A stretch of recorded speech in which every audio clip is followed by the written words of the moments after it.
Si ano? Bongbong Marcos. Talagang ganyan na nga eh. Baka ka daw eh. Baka ka daw siya.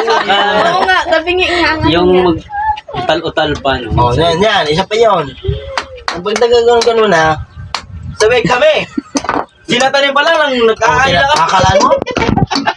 Doon sa itinanim pa lang, nag-ani na daw. Kasi doon sa amin, sa Ilocos, nakatanim lang, nag-ani na. Inani na. Oo. Ano ibig sabihin? Ha? Labas yan. Nagtanim mga magsaka. Maraming mga vlogger din, namutol ng saging. Na may bunga na, isaksak kayo. Ay, tanong lang, aniho na lang yung bunga. Kasi kakatanim lang daw, nag-ani na eh. Sino ba yung binuto mo? Si Abalos daw, kasi si Abalos, dahil number 1, malakas. Ano pangalan na, Nabalos? Abalos? Pinhor? Ano ba yun? Ay, alyansa yun? Alyansa. May nakalagay mo